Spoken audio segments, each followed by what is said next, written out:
Assalamualaikum warahmatullahi wabarakatuh. Bismillahirrahmanirrahim.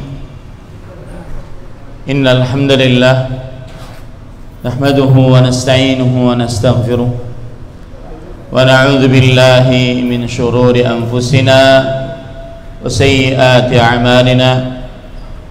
Man yahdihillahu fala mudilla lahu ومن يضلل فلا هادي له وأشهد أن لا إله إلا الله وحده لا شريك له وأشهد أن محمدا عبده ورسوله يا أيها الذين آمنوا اتقوا الله حق تقاته ولا تموتن إلا وأنتم مسلمون يا أيها الناس اتقوا ربكم الذي خلقكم من نفس واحدة وخلق منها زوجها وبث منهما رجالا كثيرا ونساء واتقوا الله الذي تساءلون به والأرحام إن الله كان عليكم رقيبا يا أيها الذين آمنوا اتقوا الله وقولوا قولا سديدا يصلح لكم أعمالكم ويغفر لكم ذنوبكم ومن يطع الله ورسوله فقد فاز فوزا عظيما أما بعد فإن أصدق الحديث كتاب الله وأحسن الهدي هدي محمد صلى الله عليه وعلى آله وسلم شر الأمور محدثاتها وكل محدثة بدعة وكل بدعة ضلالة wa kulla dhalalatin finnar. Alhamdulillah, kita bersyukur pada Allah Subhanahu wa taala pada hari ini Jumat malam Sabtu, malam yang ke-23 dari bulan Sya'ban 1443 Hijriah.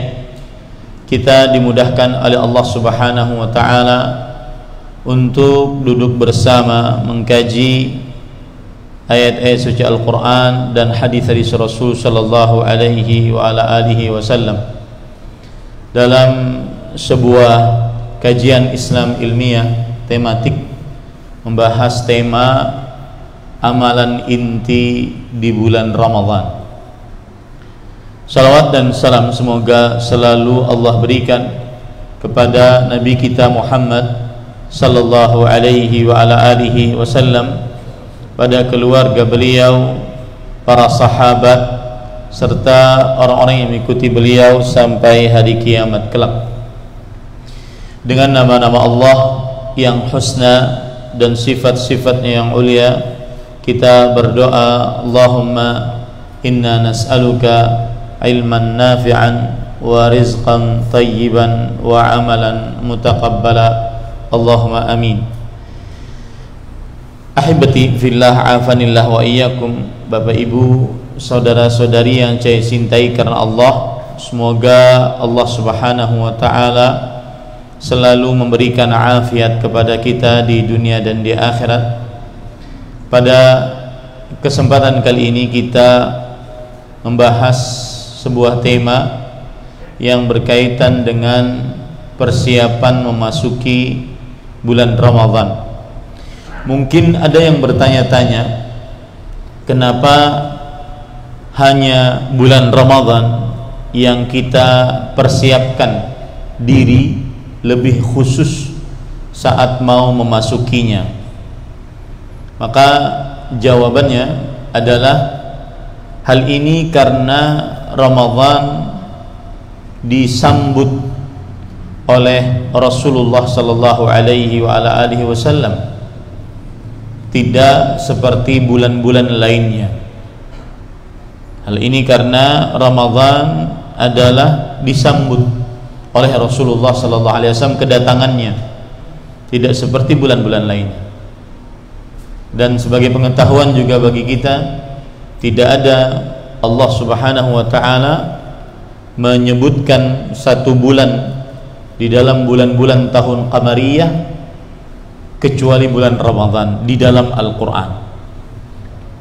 sebagaimana dalam surat Al-Baqarah ayat 185, Syahru Ramadhan alladzi unzila fihi al-Quran, bulan Ramadhan yang diturunkan di dalamnya Al-Quran.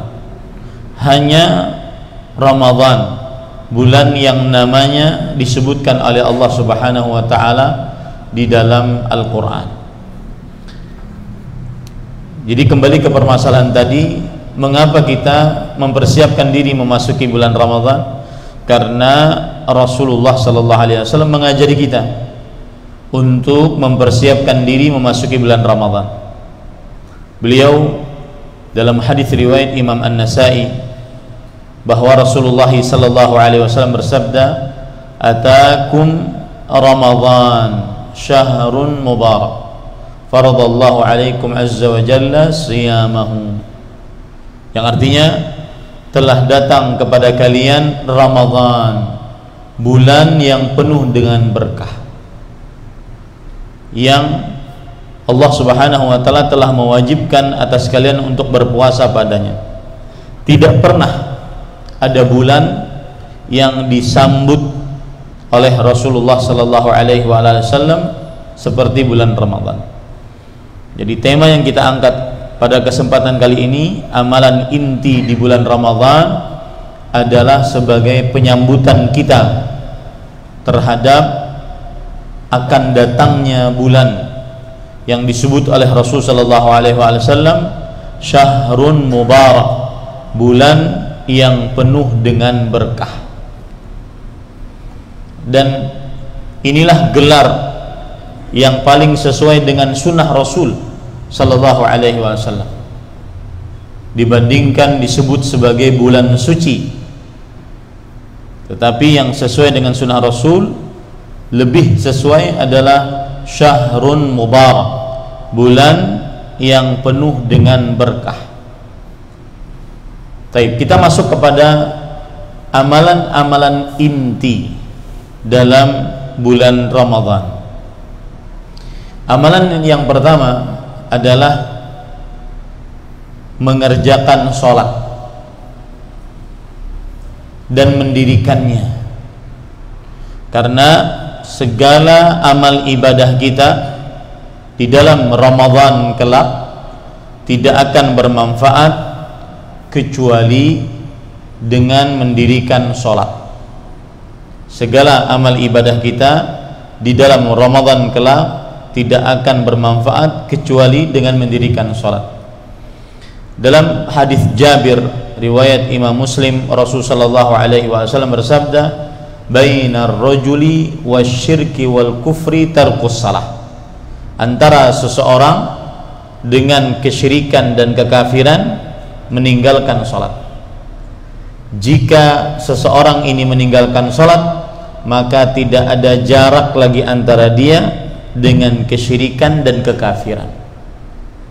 Maka saya nasihatkan, saat bulan Ramadhan perhatikan sholat wajib dan perhatikan mendirikan sholatnya, bukan hanya mengerjakan, mendirikan. Terutama Bapak Ibu, saudara-saudari, kita ketahui kita tinggal di kota besar yang jalan-jalan terkadang macet. Hati-hati perihal mendirikan sholat. Jika ingin tahu kita ini termasuk orang yang mendirikan sholat, maka silahkan cek dalam surat Al-Ma'un. Allah Subhanahu wa ta'ala berfirman, "Fawailun lil musallin alladzina hum an salatihim sahun." Neraka wail bagi orang-orang yang salat, orang-orang yang lalai dari salatnya. Kelalaian di dalam salat ada 6. Yang pertama, kata Imam Ibnu Katsir, imma an yusalliha fil alaniyah wa la yusalliha fis sirriyah. Neraka wail bagi orang-orang yang salat, orang-orang yang lalai dari salatnya adalah yang sholat di hadapan khalayak ramai dan tidak sholat saat sendirian. Ini yang pertama. Yang kedua, imma an fi'liha bil kulliyah. Orang-orang yang lalai dari sholatnya adalah orang-orang yang meninggalkan sholat sama sekali, tidak mengerjakan sholat sama sekali. Yang ketiga, imma an fi'liha kharijal waqti al-muqaddari laha syar'an. Orang-orang yang lalai dari sholatnya adalah orang-orang yang mengerjakan sholat di luar waktu yang disyariatkan. Allah berfirman, innas salata kanat 'alal mu'minina kitaban mawquta. Sesungguhnya sholat diwajibkan atas orang-orang beriman pada waktu-waktu yang telah ditentukan. Yang keempat, imma an yuakhiraha ghaliban. Orang-orang yang lalai dari sholatnya adalah orang-orang yang mengerjakan sholat di akhir waktu, seperti hadis Rasul sallallahu alaihi wasallam, tilka salatul munafiq, tilka salatul munafiq, tilka salatul munafiq, yarqubu syams hatta idza kanat baina qarnay syaitan qama fa naqara arba'an la yadhkuruna Allah fiha illa qalila. Yang artinya itulah salatnya orang munafik, itulah salatnya orang munafik, itulah salatnya orang munafik. Ketika sudah azan asar, dia menunggu sampai matahari mau terbenam di antara dua tanduk ufuk, tanduk syaitan, maka kemudian dia bangun bersegera mendirikan salat seperti ayam mematuk makanannya, dan dia tidak menyebut nama Allah sedikit pun, kecuali sedikit saja. Yang keempat, wa imma an yusalliha, tadi yang pertama apa? Tidak sholat kadang-kadang dan sholat dan tidak sholat kadang-kadang. Sholat di hadapan khalayak ramai dan tidak sholat di hadapan saat sendirian. Yang kedua, sholat di luar waktu. Yang ketiga, sholat di akhir waktu. Sholat di luar waktu. Yang ketiga, sholat di akhir waktu. Yang keempat adalah orang-orang yang lalai dari sholatnya, yaitu orang-orang yang sholat dalam keadaan tidak mengerjakan dan menyempurnakan rukun dan kewajibannya, terutama tuma'ninah. Tidak tuma'ninah. Tuma'ninah adalah mengerjakan gerakan sholat dengan sempurna dan tidak berpindah kepada rukun selanjutnya kecuali sesudah menyempurnakan rukun sholat sebelumnya. Itu namanya tuma'ninah. Itu yang keempat. Yang kelima adalah orang-orang yang lalai dari sholatnya, yaitu orang-orang yang tidak khusyuk saat sholatnya. Ketika sholat, dia dalam keadaan tidak hadir hatinya, tidak paham apa yang dibaca, mulutnya asal qomat kamit. Bahkan sebagian ada orang sholat sambil mencari kunci motor, sambil mencari kunci mobil, dan ketemu. Buktinya setelah sholat dia cari, dapat, dengan pikirannya saat di dalam sholat. Ibu-ibu saat sholat tidak khusyuk, ketika sholat meracik bumbu masakan. Saat Allahu Akbar tadi lupa vetsinnya, dan ternyata ketika dirasain setelah sholat benar tidak ada rasanya. Ini berarti meracik bumbu masakan saat sholat. Ini tidak khusyuk. Yang pertama, sholat kadang-kadang dan tidak sholat kadang-kadang. Yang kedua, tidak sholat sama sekali. yang ketiga sholat di akhir waktu, yang keempat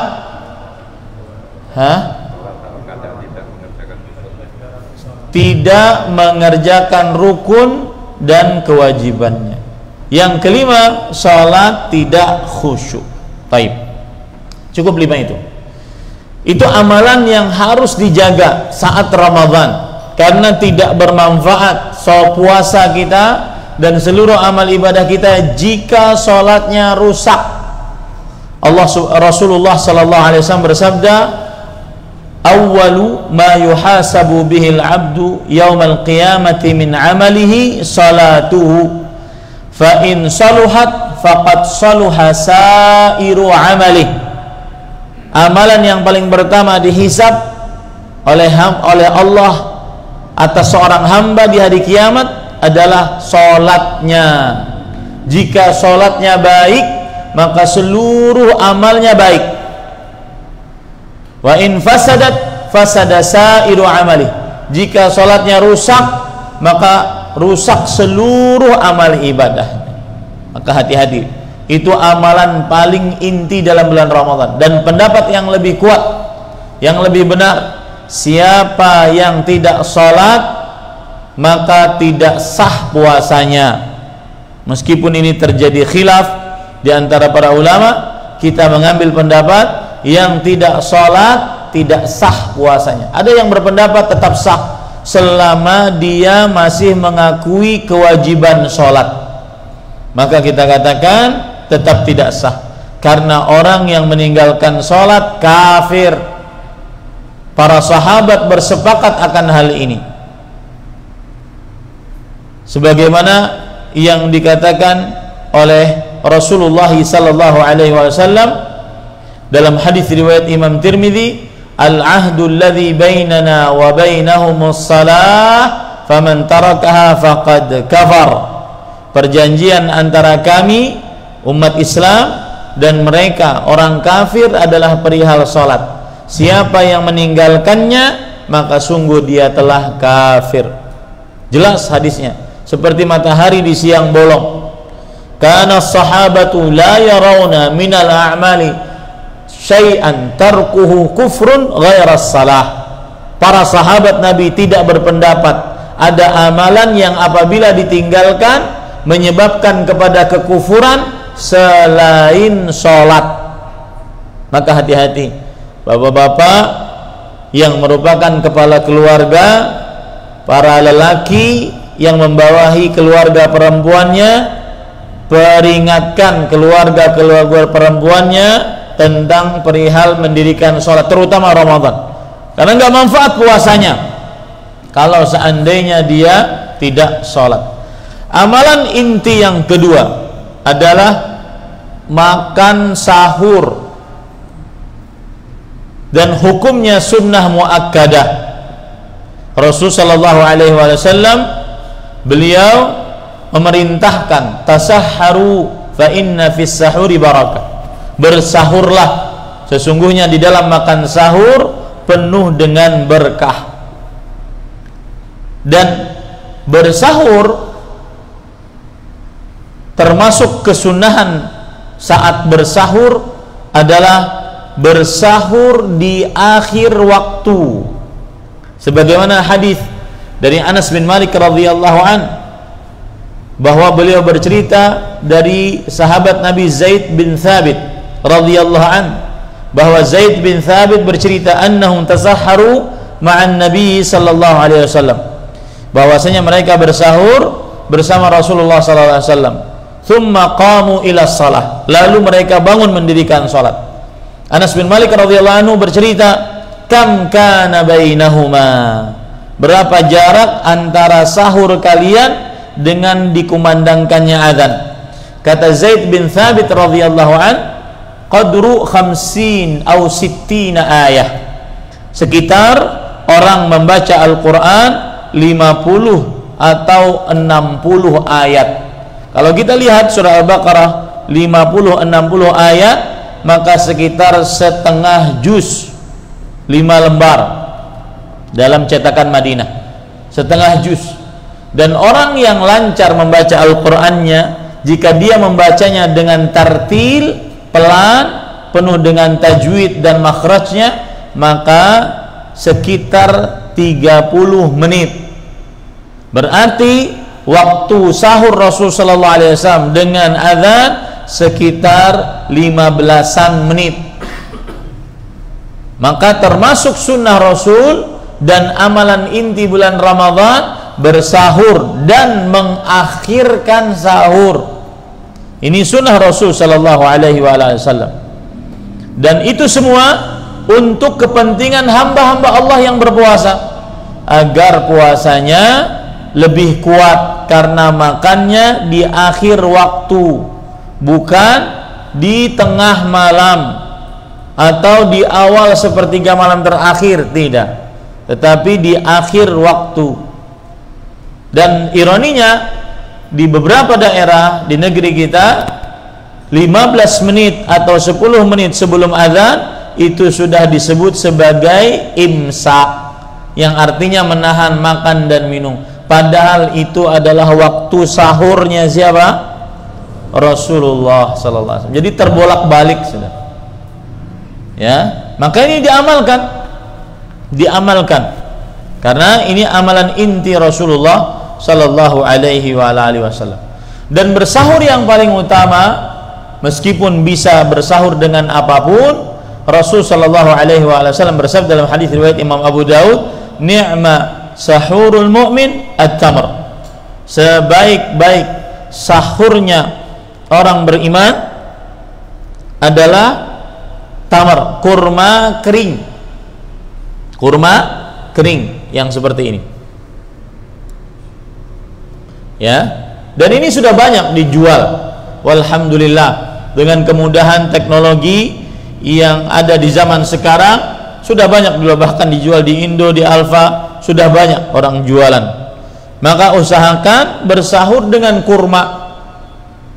Meskipun boleh bersahur dengan nasi, dengan yang lain-lainnya, bersahurlah dengan kurma kering. Saya pernah nonton video yang mengupas masalah ini. Seorang dokter berbahasa Arab waktu videonya, beliau mengatakan mengapa Rasul sallallahu alaihi wasallam memilih kurma tamar untuk bersahur. Karena alat pencerna kita akan lebih lambat mencerna, sehingga itu menimbulkan lebih kekuatan kepada kita sampai siang, sampai sore. Dan agama kita ini agama wahyu, bukan agama sembarangan perasaan, bukan, tetapi wahyu dari Allah Subhanahu wa taala. Kemudian yang ketiga, amalan adalah berpuasa karena iman dan berharap pahala. Mungkin ini sering kita dengar hadisnya. Hadis riwayat Bukhari dan Muslim dari Abu Hurairah radhiyallahu an, Rasul sallallahu alaihi wasallam bersabda, "Man shama Ramadhana imanan wa ihtisaban, ghufira lahu ma taqaddama min dhanbi." Siapa yang berpuasa karena iman dan berharap pahala, diampuni dosanya yang telah lalu. Taib. Yang jadi pertanyaan sekarang adalah, apa itu puasa? Pengertian puasa adalah at-ta'abbudu lillahi ta'ala bil imsaki minal mufattirat minal akli wasyurbi wasairil mufattirat min tulu'il fajri tsani ila ghurubi syams. Beribadah kepada Allah dengan cara menahan makan, minum dan seluruh yang membatalkan puasa, dari mulai terbit fajar kedua sampai terbenam matahari. Itulah puasa. Apa yang dimaksud dengan karena iman dan berharap pahala? Lebih baik kita merujuk kepada perkataan para ulama dibandingkan saya mengambil dari retorika bahasa saya sendiri. Lihat perkataan Imam An-Nawawi rahimahullah, ulama Islam abad ke-7 Hijriah yang bermadzhab Syafi'i. Apa yang dimaksud dengan imanan wahtisaban? Karena iman dan berharap pahala. Kata beliau, tasdiqan bi annahu haqqun muqtasidun fadilatah. Berpuasa karena iman maksudnya adalah mempercayai bahwa ini memang benar kewajiban dari Allah. Mempercayai bahwa ini memang benar kewajiban dari Allah. Dan itu senada dengan perkataan Al-Hafidh Ibnu Hajar Al-Asqalani rahimahullah, ulama Islam abad ke-8 Hijriah atau ke-9 Hijriah bermadzhab Syafi'i, mempunyai kitab Fathul Bari Syarh Sahih Bukhari. Beliau mengatakan yang dimaksud dengan karena iman adalah al-i'tiqadu fi fardhiyati shaumih, meyakini kewajiban puasanya. Ini pelajaran bagi kita. Saat sahur maka yakinilah bahwa saya menahan makan minum kelak besok itu karena memang Allah mewajibkannya, bukan karena hanya sekedar ikut-ikutan. Ya, ini yang sering terlewat dari kita. Menanamkan di dalam hati saya menahan makan, minum dan seluruh yang batalkan puasa dari mulai terbit fajar kedua sampai terbenam matahari karena memang meyakini ini kewajiban dari Allah. Baik. Apa itu ihtisaban? Berharap pahala dari Allah. Kata Imam Nawawi, annahu yuridullah ta'ala la yaqsudu ru'yatan nas wala ghaira dzalika mimma yukhaliful ikhlas. Bahwasanya berpuasa karena berharap pahala adalah berpuasa karena ikhlas, hanya ingin pahala dari Allah. Saya sering hari-hari ini mengatakan, apa isi ikhlas? Bagaimana praktek ikhlas? Praktek ikhlas itu ada dua. Yang pertama, meniatkan di dalam hati ibadah yang sedang dikerjakan hanya ditujukan kepada Allah. Itu praktek ikhlas yang pertama. Seperti berdoa hanya kepada Allah, isti'anah minta tolong hanya kepada Allah, isti'adzah minta perlindungan hanya kepada Allah, istighatsah minta pertolongan dalam keadaan yang sempit hanya kepada Allah, bertawakal hanya kepada Allah, menyembelih hanya kepada Allah, bernazar hanya kepada Allah. Itu praktek ikhlas yang pertama. Meniatkan di dalam hati ibadah yang sedang dikerjakan ditujukan hanya kepada Allah. Praktek ikhlas yang kedua, meniatkan di dalam hati ibadah yang sedang dikerjakan ingin mencari pahala hanya dari Allah. Contoh, sholat hanya ingin pahala dari Allah, puasa hanya ingin pahala dari Allah, sedekah zakat hanya ingin pahala dari Allah, haji hanya ingin pahala dari Allah, umrah demikian. Itu praktek ikhlas, dan itu makna dari ihtisaban. Ini amalan yang kedua. Nah, apa amalan yang keberapa? Ketiga. Baik.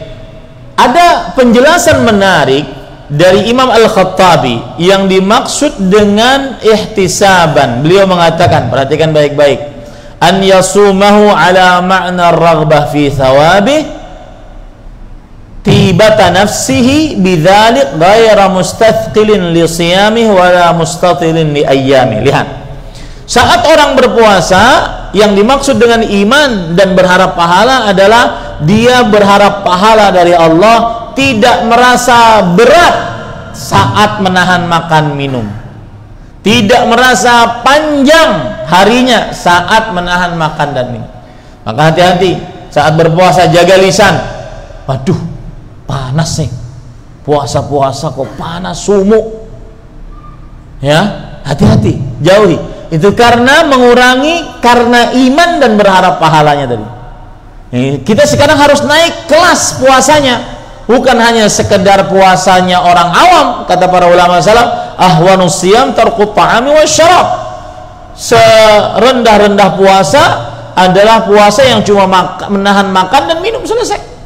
Enggak, kita harus naik puasanya karena iman dan karena berharap pahala. Yang dimaksud iman sudah saya jelaskan. Yang dimaksud berharap pahala diantaranya dikatakan oleh Imam Abu Sulaiman Al-Khattabi rahimahullah, yaitu tidak merasa berat saat puasa, tidak merasa panjang hari-harinya. Ya, dihitung, wah ini azan subuh jam berapa, azan maghrib jam berapa, berarti kita puasanya 13 jam kayaknya. Nggak usah dihitung. Ya, berharap pahala dari Allah Subhanahu wa ta'ala. Taib. Amalan yang keempat dari amalan inti di bulan Ramadan adalah yaitu saat sedang berpuasa. Ini baik-baik, perhatikan baik-baik.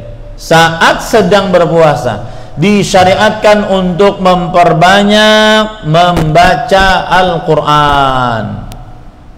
Satu ya, saat sedang berpuasa disyariatkan untuk memperbanyak membaca Al-Quran. Bahkan Imam Muslim bin Ubaidillah bin Syihab, Imam Az-Zuhri, beliau berkata, "Idza dakhala Ramadan fahuwa syahru tilawatil Quran wa it'amut ta'am." Jika telah masuk bulan Ramadan, amalannya cuma dua: banyak baca Quran dan banyak memberi makan kepada orang yang berpuasa. Di sini ada pelajaran. Yang belum lancar baca Quran jangan tertinggal, bukakan puasa untuk orang lain. Dan saya kasih clue, tuh lihat di traffic light, di lampu-lampu merah, azan maghrib terjebak macet, buka ladang pahala di situ. Sediakan hanya walau 1, 2, 3 biji kurma beserta minuman, sudah mencukupi untuk berbuka, kita akan mendapatkan pahalanya. Bagi yang tidak bisa membaca Quran, amalannya itu. Bagi yang baca Quran bisa, maka perbanyak dia membaca Al-Quran. Imam Asy-Syafi'i, Muhammad ibnu Idris Asy-Syafi'i rahimahullah, kata Imam Rabi' bin Sulaiman, murid terdekat beliau, kana Asy-Syafi'i rahimahullah idza dakhala Ramadan khatama Al-Qur'ana 60 khatmah. Adalah Imam Asy-Syafi'i rahimahullah, beliau jika masuk ke dalam bulan Ramadan, beliau menghatamkan 60 kali hatam. Berarti satu harinya berapa? 2 kali. Kok bisa Ustaz? Maka jawabannya mudah. Ini bukan cerita heroik, Iron Man, Batman, Superman. Bukan. Ini adalah cerita-cerita orang yang tahu betul tentang pahala besar dalam bulan Ramadan. Yaitu satu, saya katakan tadi, baca Quran. Orang yang lancar baca Qurannya, mungkin dia akan satu juz setengah jam. 1 juz setengah jam. Baik. Kalau seandainya setengah jam, berarti 30 juz berapa jam? 15 jam. Satu hari 24 jam. Ya. Sedangkan 15 jam berarti kurangi, tinggal masih banyak kita bisa beraktivitas, masih bisa ngantor untuk bisa hatam per hari 1 kali. Bagi yang lancar baca Qur'annya. Bagi yang terbata-bata, apalagi sampai bersandar dengan takdir, Ustaz, kulo niki takdire nggak bisa baca Quran kayaknya. Kok takdirnya gimana? Karena dia punya pengalaman, kata dia, ini pernah kejadian. Saya itu Ustaz, 8 guru Iqra semuanya angkat tangan ngajarin saya. Kemudian yang ke-9 malah bilang begini, sudahlah, kamu itu memang ditakdirkan nggak bisa. Nah, ini tidak benar.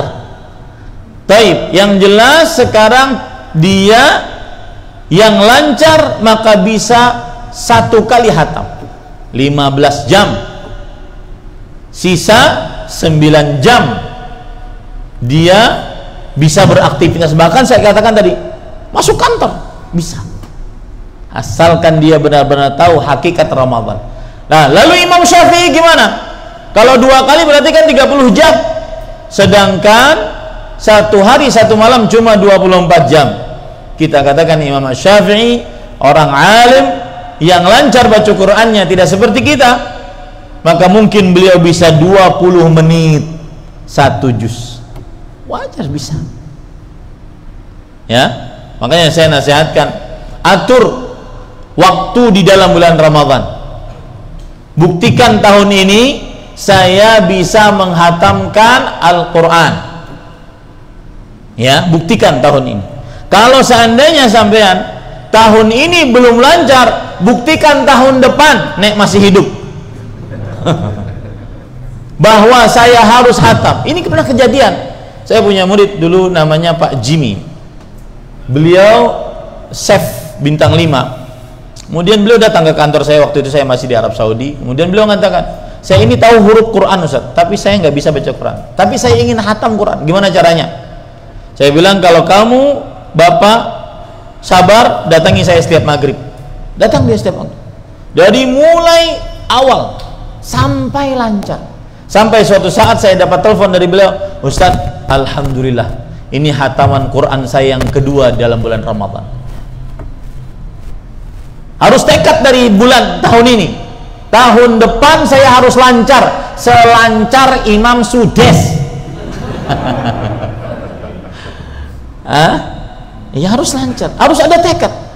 Saya sering mengatakan, orang yang paling rugi di bulan Ramadan, orang yang sampai detik ini belum bisa baca Quran.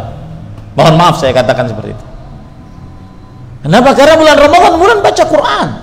Sudah, tinggalkan khilaf-khilaf. Ustadz, nanti ada yang bertanya begini, Ustadz, mana yang lebih utama, banyak menghatamkan atau tidak hatam tapi baca tafsirnya? Ini pasti dua-duanya nggak dikerjakan. Hatamnya enggak, tafsirnya apalagi.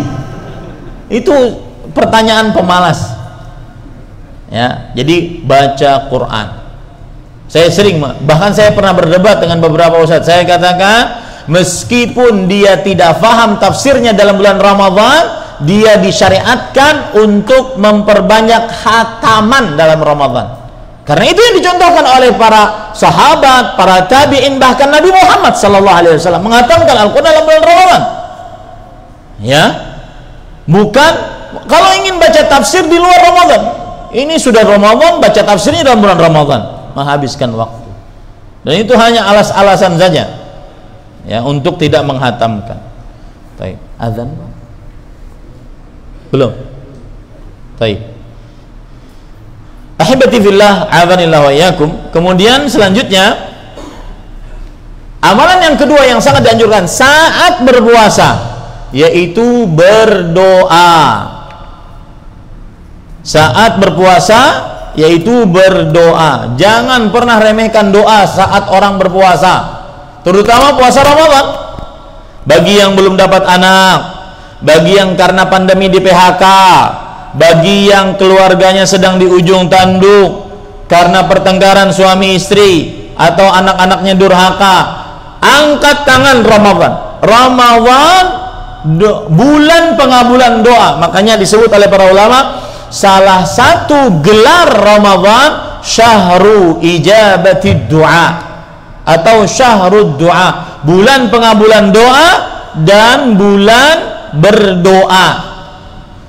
Kalau kita buka Al-Quran, ada surat Al-Baqarah. Di dalam surat Al-Baqarah ada ayat 183 sampai 187. Ini ayat menceritakan tentang puasa dan Ramadan.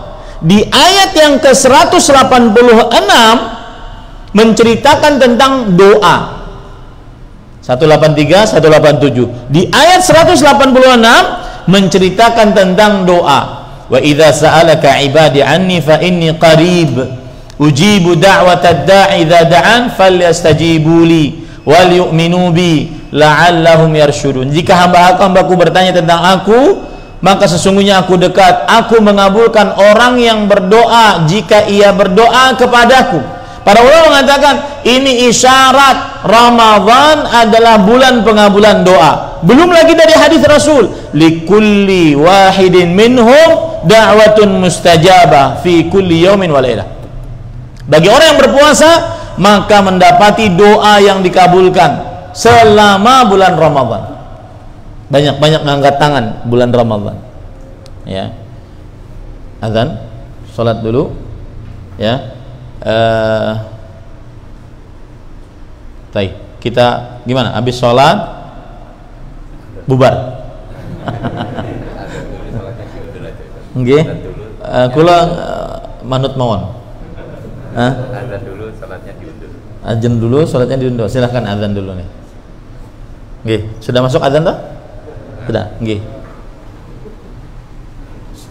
Setelah azan mungkin saya tambah mungkin 15 menit lah, insyaallah. Jadi tidak terlalu mundur salat isyanya. Nah, silakan.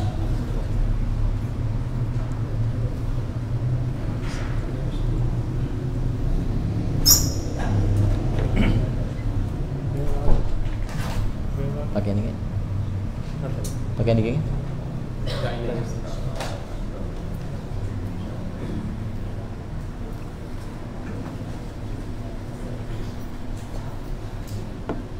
Allahu Akbar, Allahu Akbar,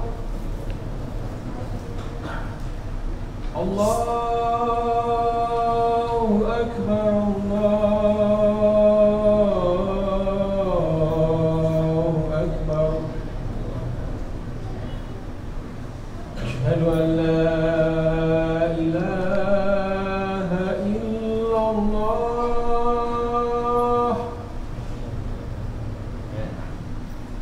Asyhadu an la ilaha illallah.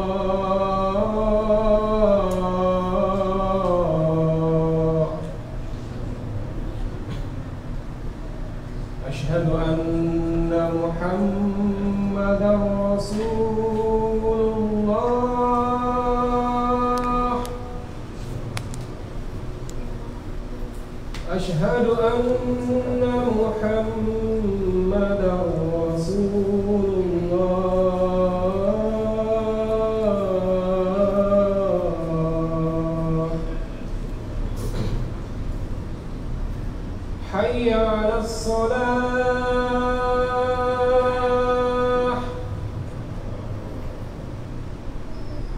Hayya 'alas salah.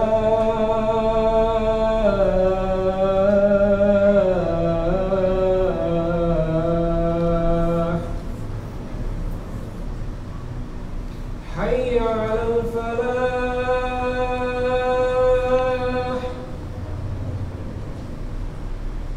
Hayya 'alal falah.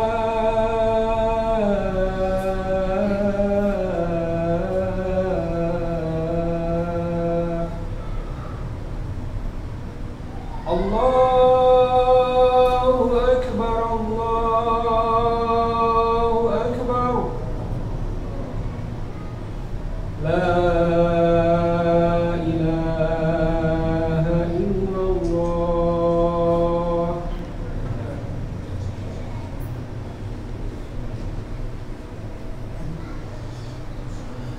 Ya, kita salat dulu. Atau gimana? Lanjut ya. Baik. Bismillah. Ahibati fillah, afanillah wa iyyakum. Tadi kita sudah sebutkan amalan inti dalam bulan Ramadan. Yang pertama mendirikan salat dan penjelasannya sudah kita dengar. Yang kedua adalah bersahur, kemudian permasalahan yang di dalamnya juga sudah kita dengar. Yang ketiga berpuasa karena iman dan berharap pahala, penjelasannya juga sudah kita dengar. Yang keempat mengerjakan amalan-amalan yang sangat dianjurkan dalam bulan Ramadan seperti membaca Al-Quran. Kemudian yang kedua berdoa. Satu dalil yang ingin saya tambahkan, salasu da'awatin mustajabat, 3 doa yang dikabulkan. Salah satu dari 3 doa tersebut da'watus shaim, doanya orang yang berpuasa. Maka silahkan selama bulan Ramadan, baik dalam keadaan berdiri, duduk, berbaring, banyak-banyak berdoa, baik mengangkat tangan, tidak mengangkat tangan, menghadap kiblat, tidak menghadap kiblat, banyak-banyak berdoa, karena dia amalan yang sangat dianjurkan saat berpuasa Ramadan. Kemudian yang ketiga dari amalan-amalan yang sangat dianjurkan dalam Ramadan adalah berzikir. Berzikir saat berpuasa Ramadan, agar lisan kita jauh dari perkataan-perkataan yang diharamkan. Karena Rasulullah sallallahu alaihi wasallam bersabda dalam hadis riwayat Imam Ibnu Khuzaimah, "Laisa as-siyamu minal akli wasyurb, innamas siyamu minal lagwi warrafath." Bukanlah berpuasa itu hanya menahan makan dan minum, tetapi hakikat puasa sebenarnya adalah menahan yang sia-sia. Lisan yang sia-sia, lisan yang ghibah, menceritakan keburukan orang lain, ini hati-hati. Lisan yang sia-sia, lisan yang namimah, mengadu domba dua orang sehingga menghancurkan hubungan keduanya. Lisan yang sia-sia bernyanyi, lisan yang sia-sia yaitu berkata-kata kotor, keji, berkaitan dengan syahwat terhadap perempuan atau terhadap laki-laki. Ini sia-sia. Maka hati-hati, puasa-puasa Ramadan lisannya jangan sampai sia-sia. Maka untuk itu banyak berzikir agar terhindar dari lisan yang sia-sia. Baik itu bertasbih, bertakbir, bertahmid, bertahlil, beristighfar, perbanyak subhanallah walhamdulillah wala ilaha illallah wallahu akbar. Kata Rasul sallallahu alaihi wasallam, siapa yang mengucapkan itu, maka itu adalah ahabbul kalami ilallah, ucapan yang paling dicintai oleh Allah, ucapan yang paling baik dibandingkan matahari terbit setiap harinya. Allahu akbar. Ya, hati-hati. Di dalam bulan Ramadan amalan semua kita sama. Menahan makan, minum dan seluruh yang membatalkan puasa dari mulai terbit fajar sampai terbenam matahari. Amalannya sama. Yang membedakan ini tadi. Zikirnya berapa banyak, istighfarnya berapa banyak, tasbihnya, tahmid, takbirnya, tahlilnya, berapa banyak sholawatnya. Maka perhatikan amalan yang ketiga tersebut.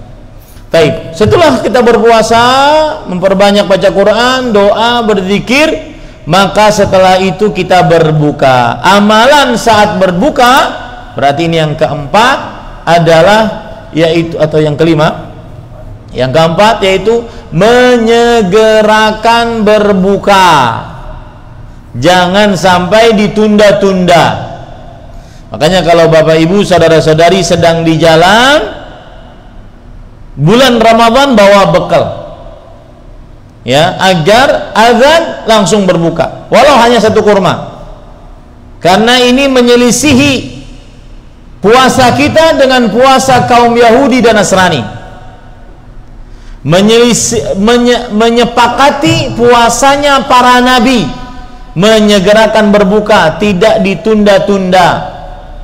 Rasul sallallahu alaihi wasallam bersabda, la yazalun nasu bi khair ma'ajjalul fitra. Masih saja manusia dalam kebaikan selama menyegerakan berbuka. Terutama saya nasihatkan yang buka puasa bersama, reuni TK, reuni SD, di rumah makan, di restoran, hati-hati. Kadang-kadang karena pelayanannya banyak orang, akhirnya terlambat, harus bawa bekal, azan kemudian berbuka. Dan ini juga saya ingatkan, saat berbuka puasa bersama di luar rumah, hati-hati sholat maghribnya. Jangan sampai seseorang gara-gara bukber ini ya, akhirnya dapat puasanya cuma apa? Rubba sha'im hadzuhu min siyami al-ju' wal 'atash. Berapa banyak orang yang berpuasa, itu berarti sangat banyak, dan itu berarti banyak terjadi, pasti terjadi sebagaimana dikabarkan oleh Rasulullah SAW. Orang yang berpuasa hanya dapat lapar, haus. Dapat lapar, haus. Kenapa? Karena sholat maghribnya terlambat, gak manfaat. Hati-hati yang bukbah ini, buka puasa bersama, hati-hati, jangan sampai melambatkan sholat maghrib sampai menjelang isya. Taib. Kemudian saat berbuka puasa, maka dianjurkan setelah berbuka.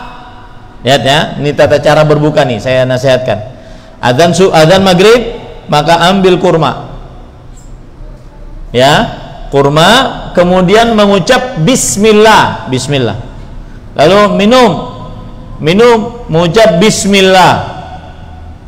Setelah terisi beberapa kurma, beberapa tegukan air, baru mengucap doa setelah berbuka puasa. Dhahabadh dhama wabtallatil uruq wa thabatal ajru insyaallah. Dan ini hadis yang lebih sahih dibandingkan riwayat-riwayat yang lain.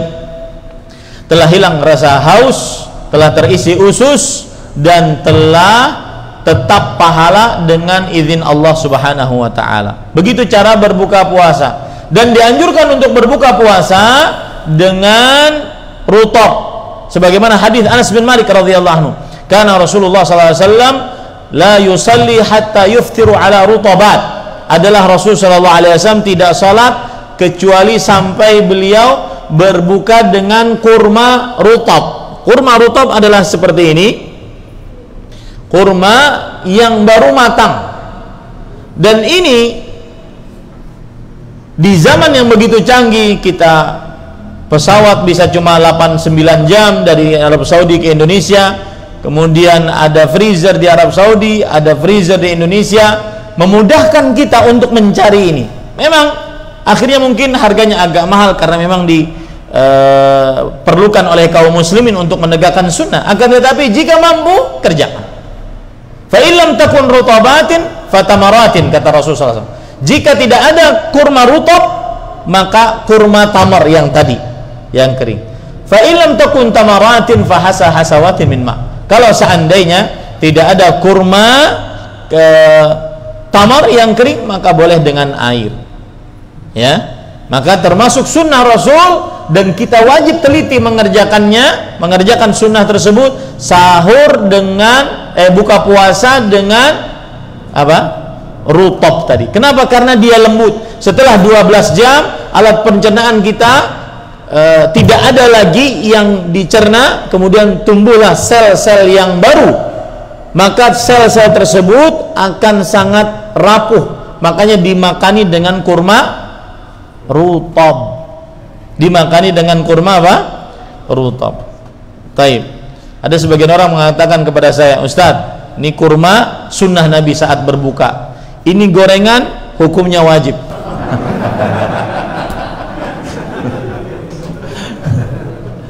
Ya. Gitu. Taib. Kemudian ahibati fillah, afanillahu wa iyyakum. Setelah itu kita disunnahkan juga saat berbuka membukakan puasa. Membukakan puasa. Man fattara shaiman kana lahu mithlu ajri min ghairi an yanqusa min ajri shaimi syai'an. Siapa yang membukakan orang yang sedang berpuasa, maka baginya pahala. Apalagi ternyata orang yang kita bukakan tersebut dia hari itu hatam Quran. Allahu akbar. Ya. Dia hari itu banyak zikir. Kita mendapatkan pahala tanpa mengurangi orang yang kita bukakan puasa tersebut. Taib. Amalan selanjutnya adalah setelah berbuka sholat tarawih. Man qama ramadhana imanan wa ihtisaban ghufira lahu ma taqaddama min dzambi. Siapa yang bangun pada bulan Ramadan beribadah karena iman dan berharap pahala, diampuni dosanya yang telah lalu dan yang akan datang. Yang telah lalu maksud saya. Taib. Sekarang termasuk hal yang patut diperhatikan saat tarawih adalah sholatlah bersama imam di masjid sampai selesai. Rasul sallallahu alaihi wasallam bersabda, "Innar rajula idza shalla ma'al imami hatta yansarif husiba qiyamu lailah." Sesungguhnya seseorang jika salat bersama imam sampai selesai, dihitung pahalanya salat semalaman suntuk. Maka jangan pulang setelah salat Isya dengan dalih mau salat di rumah. Boleh saja salat di rumah, akan tetapi lebih utama salat di masjid. Lebih baik dia salat di masjid. Meskipun imamnya salat 23 rakaat.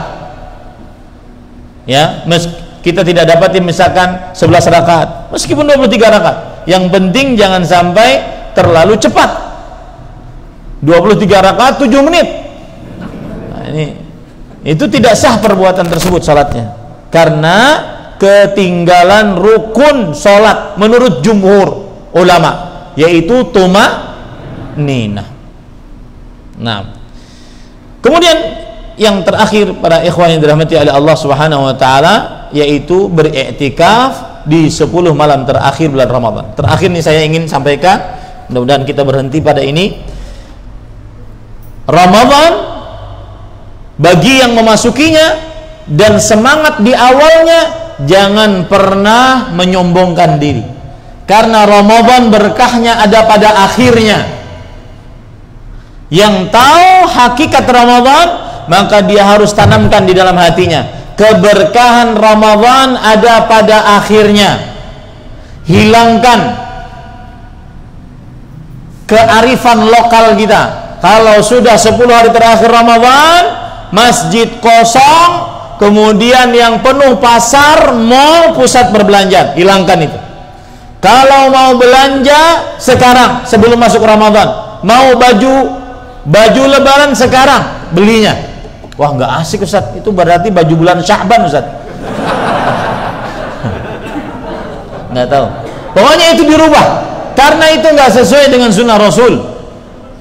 Kenapa? Karena 10 hari terakhir Ramadan, Nabi kita Muhammad sallallahu alaihi wasallam, sayyidu waladi Adam, pemimpin anak manusia, Khalilur Rahman, ghufira lahu ma taqaddama min dhanbi wa ma ta'akhkhar, kekasih Allah, orang yang diampuni dosanya terlalu yang akan datang. Pintu surga tidak dibuka kecuali ketika beliau minta dibukakan.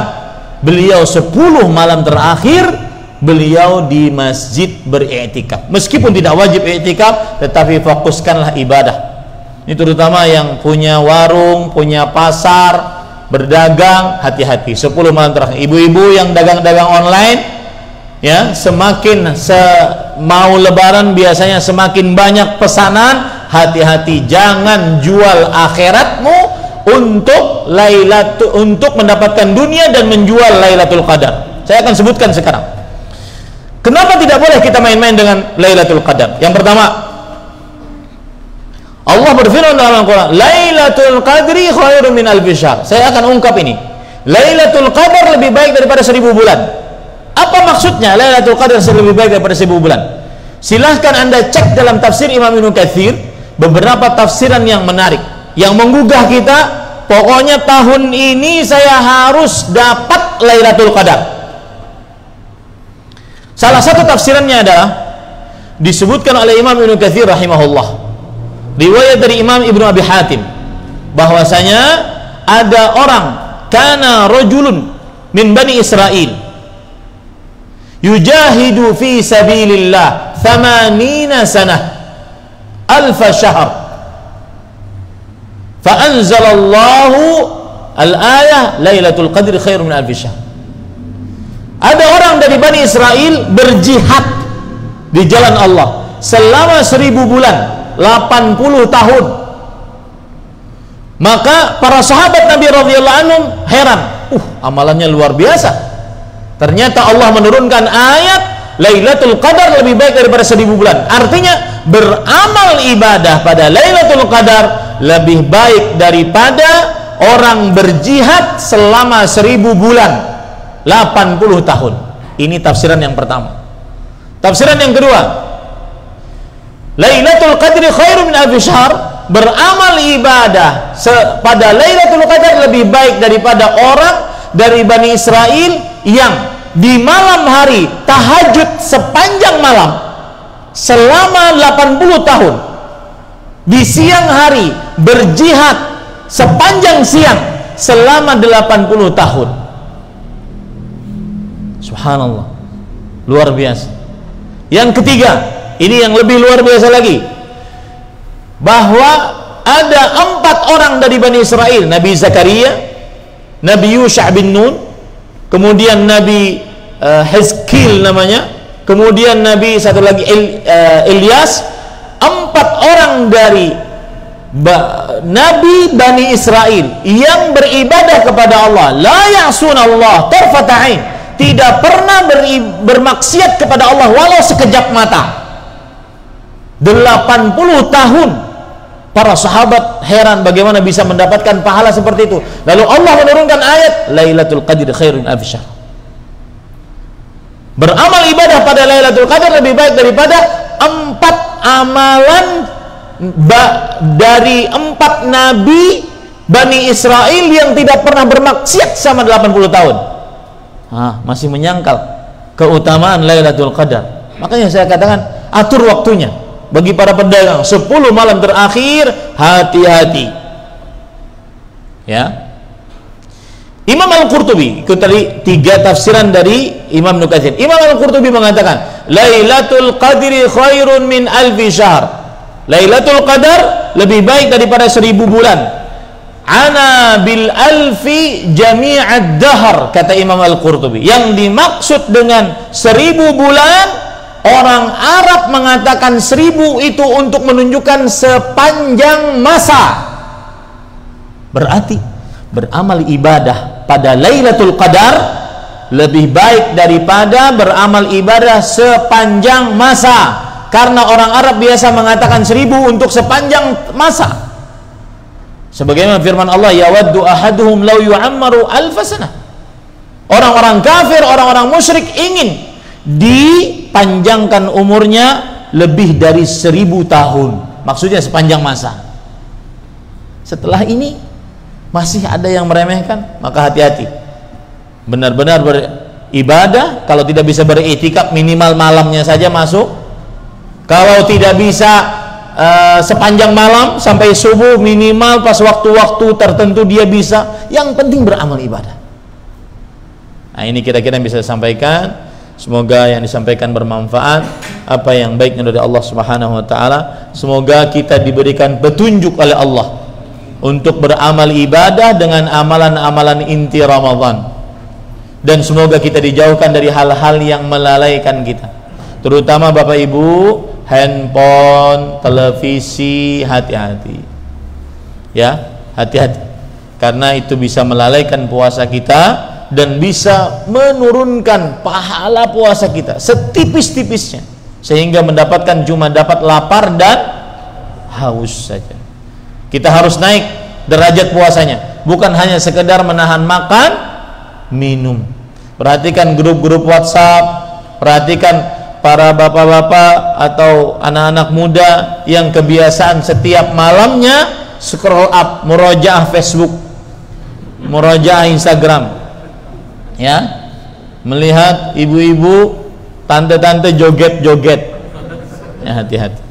Ya, hati-hati, Ramadan jangan sampai terbuang pahalanya. Ini yang bisa saya sampaikan. Terima kasih atas waktunya bagi DKM Masjid Al-Ukhuwah Islamiyah Al-Muhajirin. Semoga yang disampaikan bermanfaat. Subhanakallah bihamdik, asyhadu an la ilaha illa anta, astaghfiruka wa atubu ilaik. Sallallahu nabiyana Muhammad walhamdulillahirabbil alamin. Wassalamualaikum warahmatullahi wabarakatuh.